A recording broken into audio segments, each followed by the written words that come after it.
Universitas Swadaya Gunung Jati, Fakultas Ekonomi dan Bisnis, jurusan Manajemen Sumber Daya Manusia. Pada video pembelajaran kemarin, kita sedikit membahas tentang improve kompetensi atau memperbaiki kompetensi. Nah, untuk video pembelajaran kali ini, kita akan bahas tentang performance implementation in HR management atau implementasi kinerja dalam manajemen sumber daya manusia. Mau tahu kelanjutannya? Simak video berikut ini ya.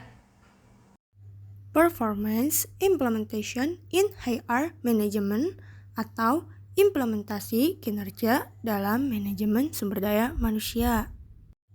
Tingkat kinerja. Di sini tingkat kinerja dibagi menjadi 3, yaitu yang pertama kinerja organisasi. Kinerja organisasi merupakan pencapaian hasil pada tingkat atau unit analisis organisasi. Kinerja pada tingkat organisasi ini terkait tujuan organisasi, rancangan organisasi, dan manajemen organisasi. Kemudian yang kedua yaitu kinerja proses. Kinerja pada proses tahapan dalam menghasilkan produk atau pelayanan ini dipengaruhi tujuan proses, rancangan proses, dan manajemen proses. Kemudian yang terakhir atau yang ketiga yaitu kinerja individu atau pekerjaan. Pencapaian atau efektivitas pada tingkat pegawai atau pekerjaan ini dipengaruhi tujuan pekerjaan, rancangan pekerjaan, dan manajemen pekerjaan serta karakteristik individu. Kategori arti kinerja. Yang pertama, menurut Bernardin tahun 2001, kinerja merupakan catatan hasil yang diproduksi atau dihasilkan atas fungsi atau aktivitas selama periode waktu tertentu. Kinerja sebagai hasil, bukan karakter sifat dan perilaku kinerja. Kemudian yang kedua yaitu menurut Ricard tahun 2003. Kinerja sebagai hasil juga terkait dengan produktivitas dan efektivitas.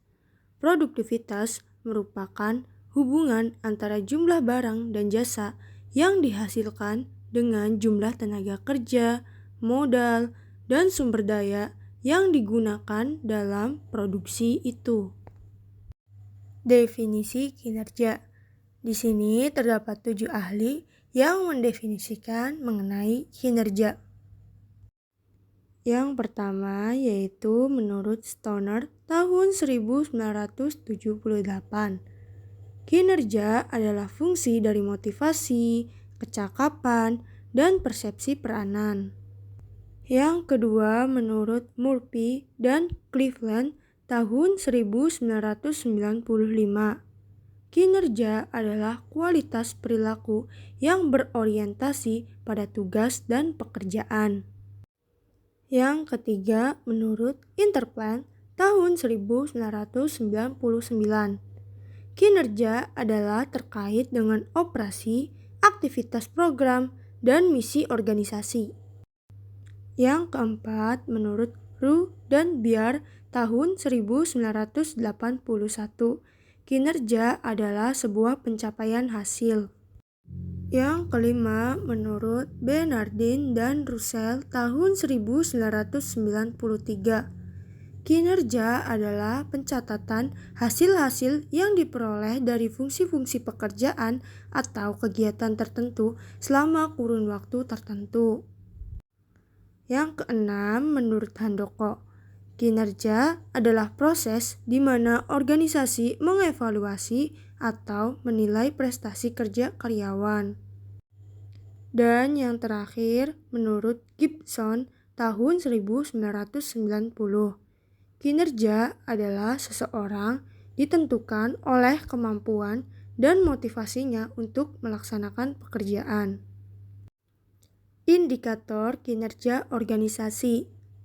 Yang pertama, performa harus mengarah hasil dan semangat menambah nilai. Yang kedua, harus dapat diukur sehingga input dan output dapat dikuantifikasi. Yang ketiga, unit dan personel yang diukur kinerjanya harus memahami metode penilaian dengan penjelasan minimal. Yang keempat, hasil penilaian dapat dikomunikasikan segera. Yang kelima, tersedia mekanisme penggabungan hasil penilaian kinerja dengan feedback dan learning. Yang keenam, terhubung objektif dengan kebijakan insentif dan kebijakan pegawai. Dan yang ketujuh, bersifat seimbang antara orientasi keberhasilan jangka pendek dan panjang.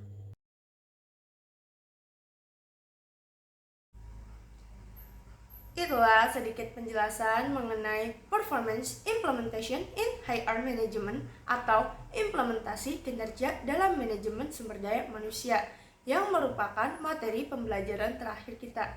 Kurang lebihnya saya mohon maaf. Wassalamualaikum warahmatullahi wabarakatuh.